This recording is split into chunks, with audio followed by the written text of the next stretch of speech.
फौज चंद फोर्स है और हमारे लाखों आदमी। शाह जी, आप अगर पहले तड़ीपार रहे हैं और तड़ीपार जैसी भाषा ना बोलिए, पार्लियामेंट के अंदर तड़ीपार जैसी भाषा बोलना।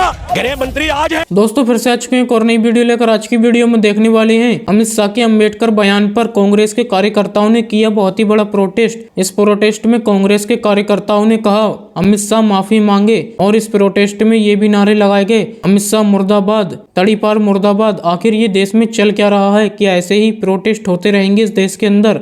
चलिए देखते हैं इस वीडियो में। ओरिजिनल वीडियो लिंक डिस्क्रिप्शन में। चलिए अब वीडियो शुरू करते हैं। बाबा साहब अम्बेडकर का अपमान करेंगे तो हम ईंट से ईंट बजा देंगे, ईंट से ईंट बजा देंगे। ये फौज लाखों आदमियों के आगे, लाखों कांग्रेसियों के आगे कहाँ रुकेगी? ये फौज चंद फोर्स है और हमारे लाखों आदमी। शाह जी, आप अगर पहले तड़ीपार रहे हैं और तड़ीपार जैसी भाषा ना बोलिए, पार्लियामेंट के अंदर तड़ीपार जैसी भाषा बोलना। गृह मंत्री आज हैं, पहले तड़ीपार थे इस देश के अंदर, बताओ नहीं थे? तड़ीपार थे या नहीं थे, बताइए आप। हम लोग बीजेपी मुख्यालय का घेराव करेंगे और उस घेराव करके मैसेज देंगे कि पूरा देश बाबा साहब के अपमान को नहीं सहेगा। इनको नहीं पता कि बाबा साहब किसी भगवान से कम नहीं है। उन्होंने हमारे संविधान जैसे आइडियोलॉजी को दिया। अम्बेडकर जी का इस तरह से आप अपमान कैसे कर सकते हैं? आप इतना अहंकार में क्यों है? आप कोई सल्तनत के बादशाह नहीं है। वीडियो को पूरा जरूर देखें, वीडियो आगे शेयर भी करें। टीयर गैस छोड़े, लाठीचार्ज चले या गोली चलाएं, हम बाबा साहब को मानने वाले लोग हैं। बड़ा प्रदर्शन किया जा रहा है।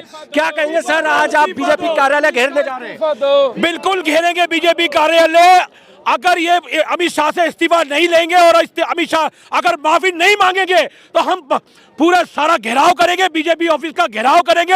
अगर वो भी मांग नहीं मानेंगे तो हम भूख हड़ताल करेंगे। लेकिन उन्होंने कैसे अपमान किया है? वो तो मना कर रहे हैं कि मेरी क्लिप को तोड़ मरोड़ के पेश किया जा रहा है। झूठ बोलने का काम उनका है। तोड़ मरोड़ के क्लिप ना नरेंद्र मोदी और अमित शाह के लोग करते हैं और अमित शाह करता है, हम नहीं करते। तोड़ मोड़ का काम, मरोड़ तोड़ का काम ये मीडिया से अमित शाह और अटल क्या कहते हैं, सॉरी, नरेंद्र मोदी कराते हैं। आप देख रहे हैं आगे बैरिकेड लगा रखे हैं, आप कहाँ जाएंगे? हम बीजेपी मुख्यालय का घेराव करेंगे और बिल्कुल घेराव करेंगे और अमित शाह का इस्तीफा मांगेंगे और इस्तीफा लेंगे। अपमान किया बाबा साहब, अपमान किया है। वो भगवान जैसे हैं, भगवान जैसे हैं, हमारे भगवान ही हैं वो। अगर बाबा साहब अम्बेडकर का अपमान करेंगे तो हम ईंट से ईंट बजा देंगे। लेकिन देख रहे हैं इतना फोर्स लगा दिया है आपको रोकने के लिए। क्या बाबा साहब के लोगों ये फौज लाखों आदमियों के आगे, लाखों कांग्रेसियों के आगे कहाँ रुकेगी? ये फौज चंद फोर्स है और हमारे लाखों आदमी देवेंद्र यादव जी के नेतृत्व में यहाँ पर खड़े हैं। और मैं ये कहना चाहता हूँ अमित शाह से, अमित शाह जी, आप अगर पहले तड़ीपार रहे हैं और तड़ीपार जैसी भाषा ना बोलिए, पार्लियामेंट के अंदर तड़ीपार जैसी भाषा बोलना अच्छी बात नहीं है। संवैधानिक पद पर बैठे हैं, देश के सबसे बड़े पद पर हैं, देखा जाए तो गृह मंत्री हैं, वो भाषा बोल रहे हैं। गृह मंत्री आज हैं, पहले तड़ीपार थे इस देश के अंदर, बताओ नहीं थे? तड़ीपार थे या नहीं थे, बताइए आप। आपको हाँ भरनी पड़ेगी क्योंकि मैं सच बोल रहा हूँ। तो तड़ीपार वाली भाषा पार्लियामेंट में चलेगी? इनको शर्म नहीं आती? Shem Shem. तो लगता है इस्तीफा देंगे प्रधान और गृह मंत्री अमित शाह? बिल्कुल देना पड़ेगा। सड़क पे पूरे देश उतर चुका है, पूरा देश सड़क पे उतर चुका है। सारे कांग्रेस के साथी उतर चुके हैं, सारे दलित भाई सड़क पे उतर चुके हैं। पूरा देश इनसे इस्तीफा मांग के ही रहेगा। बीजेपी कह रही है क्या? बीजेपी कह रही है कि कांग्रेस ने बाबा साहब का अपमान किया है। हम लोग बिल्कुल, हमारा आदर्श है बाबा साहब। बाबा साहब ने हमें संविधान दिया और उसी संविधान के अधिकार के क्षेत्र में हम लोग आज संसद में, विधानसभा में अपने पद पे जाते हैं। ये तड़ीपार लोग जो संविधान की शक्ति को नहीं समझते हैं, आज वही संविधान है जो इसको गृह मंत्रालय जैसे पद पे वो सुशोभित है। तो हम लोग, हमारे आदर्श है बाबा साहब और हम उसके अपमान को नहीं सहेंगे। पूरा कांग्रेसी और पूरा देश बाबा साहब के अपमान करने वालों के खिलाफ नारे बुलंद करेंगे। कहाँ जा रहे हैं आप? हम लोग बीजेपी मुख्यालय का घेराव करेंगे और उस घेराव करके मैसेज देंगे कि पूरा देश बाबा साहब के अपमान को नहीं सहेगा।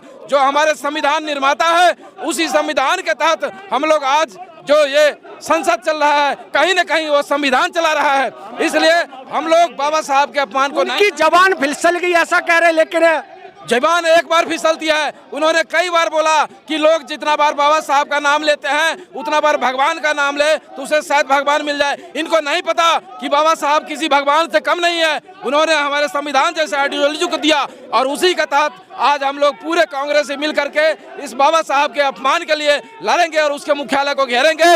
अमित शाह जब तक इस्तीफा नहीं देगा कांग्रेसी रोड पे इसी तरह से प्रदर्शन करते रहेंगे जब तक फैशन बन गया है अम्बेडकर अम्बेडकर। देखिए अम्बेडकर जो है फैशन नहीं है, पैशन है देश के लिए। देश के 150 करोड़ लोग उनका सम्मान करते हैं, तो उनके सम्मान का आपको भी सम्मान करना चाहिए। देश के लोगों के लिए जो संविधान है, इस संविधान ने जो हक दे रखे हैं ये स्वर्ग के समान है। चाहे आदिवासी हो, दलित हो, ओबीसी हो, महिला हो, इनको जो अधिकार मिले हैं ये संविधान की वजह से मिले। तो अम्बेडकर जी का इस तरह से आप अपमान कैसे कर सकते? आप इतना अहंकार में क्यों हैं? आप कोई सल्तनत के बादशाह नहीं है, आप इस देश के गृह मंत्री हैं और 150 करोड़ लोगों की जिम्मेदारी है आप पर। आप इस तरह की बात कैसे कर सकते हैं, वो भी पार्लियामेंट में आप कह रहे हैं इस तरह की बात, तो गलत बात है। आपको शर्मिंदगी होनी चाहिए, आपको माफी मांगनी चाहिए। और या तो अगर आप अहंकार में रहना चाहते हैं तो देश की जो सरकार चला रहे हैं प्रधानमंत्री और बीजेपी के राष्ट्रीय अध्यक्ष, उनको ये करना चाहिए कि उनको इनके पद से हटाना चाहिए। गृह मंत्री आप अभी जा रहे हैं, आपको इतना बैरिकेड लगा रखा है, आप कहाँ जाएंगे? देखिए भाई, बैरिकेड लगाएं, टियर गैस छोड़ें, लाठीचार्ज चले या गोली चलाएं, हम बाबा साहब को मानने वाले लोग हैं, देश के संविधान को मानने वाले लोग हैं, उनके लिए लड़ाई लड़ेंगे। अभी कल ही 2 जगह धरना आंदोलन में हमारे 2 कार्यकर्ता शहीद हुए हैं। यूथ कांग्रेस के हमारे कार्यकर्ता यूपी में शहीद हुए हैं और असम में हमारा एक कार्यकर्ता शहीद हुआ है पुलिस बल प्रयोग से। तो हम तो इनसे डरने वाले नहीं है। देश को आजादी कांग्रेस ने दिलाई है, कांग्रेस ने देश का निर्माण किया है, इस तरह से पुलिस से हम डरने वाले नहीं है। चलिए, देख रहे हैं आप, जबरदस्त माहौल है कि जो डॉक्टर बाबा साहब अम्बेडकर का अपमान किया गया है उसको लेकर अमित शाह का जबरदस्त यहाँ पर विरोध प्रदर्शन हो रहा है। आप इन तस्वीरों में देख रहे हैं, देख सकते हैं लगातार। मैं दिखाना चाहूंगा, क्या कहेंगे सर कि जिस तरह से अमित शाह ने बाबा साहब का अपमान किया है, कैसे देख रहे हैं इसको? मैं इसको भारतीय जनता पार्टी, बजरंग दल, विश्व हिंदू परिषद, आरएसएस की मनवादी और मनुस्मृति पर आधारित सोच की तरीके से देखता हूँ। क्योंकि जो उनकी एक्चुअल सोच है, अंदर की जो भावना है, वो कहीं ना कहीं शब्दों में अमित शाह जी के मुंह से निकल के आई है। और ये तो सच्चाई सब जानते हैं कि वो डॉक्टर बाबा साहब अम्बेडकर जी से नफरत करते हैं, वो देश के संविधान से नफरत करते हैं, वो मनुस्मृति को पसंद करते हैं। जब देश आज़ाद हुआ था और देश का संविधान लिखा गया तो आपको याद होगा सावरकर जी ने कहा था कि ये संविधान जो है इससे तो मनुस्मृति बेहतर है। और यहाँ तक हुआ था कि आरएसएस ने तो भारत के संविधान को जलाया था और देश के तिरंगे को मानने से इनकार कर दिया था। 52 साल बाद तो आरएसएस ने तिरंगा पहली बार फहराया। इससे ये बात तो स्पष्ट हो जाती थी कि भारतीय जनता पार्टी को जो कंट्रोल करने वाली संस्था आरएसएस है, बजरंग दल, विश्व हिंदू परिषद वगैरह जो आरएसएस जिसको कंट्रोल करती है, आरएसएस के फ्रंटल्स हैं, तो वो आरएसएस की सोच मनुस्मृति वाली मनवादी सोच है। उस सोच में समता का कोई भाव नहीं है और वो न्याय में भरोसा नहीं करते। वो लोग इंसान में भेद पैदा करते, असमानता को मानते हैं, वो चतुर्वर्ण व्यवस्था को मानते हैं। और वर्ण व्यवस्था और जातिवाद को मानने वाले लोग वो तो निश्चित तौर पर हमारे लोगों से किस तरह का बीजेपी कार्यालय घेरने जा रहे हैं, आगे फोर्स आए दिन जो उत्पीड़न की घटनाएं देखते हैं। जैसा आपने देखा होगा कि बुलंदशहर में अभी 3 दिन पहले एक पीएससी का पुलिस का जवान और जिसकी गाजियाबाद में पोस्टिंग है, वो अपनी बारात निकाल रहा है घोड़ी पर, उसको जिस तरह उतार के मारा पीटा गया। और वही सोच अक्सर ऐसी घटनाओं में पीछे कहीं ना कहीं भाजपा से जुड़े लोग निकलते हैं। इसका मतलब भारतीय जनता पार्टी की तो पूरी सोच ही ऐसी है। तो वो सोच अमित शाह जी के वक्तव्य से निकल के आई है। और बाबा साहब का जो अपमान किया उन्होंने शब्दों में, मैं उन्हें एक बात कह देना चाहता हूँ, तुम बार बार भगवान का नाम लेके भैया स्वर्ग में तुम चले जाओ। हमने हजारों साल की गुलामी और नरक की जिंदगी जी है। हमें तो अगर किसी ने स्वर्ग का रास्ता दिखाया है, किसी ने हमें मुक्ति दी है गुलामी से, हमारा सम्मानजनक जो जीवन मिला है वो हमारे भगवान डॉक्टर बाबा साहब अम्बेडकर जी की वजह से मिला है। चलिए वीडियो यहीं पर ख़त्म करते हैं। अगर आप भी ऐसी वीडियो देखना पसंद करते हैं तो हमारे चैनल को जरूर सब्सक्राइब करें, वीडियो लाइक करें, वीडियो को ज़्यादा से ज़्यादा शेयर करें। थैंक्स फॉर वॉचिंग और अपनी राय कमेंट में ज़रूर दें।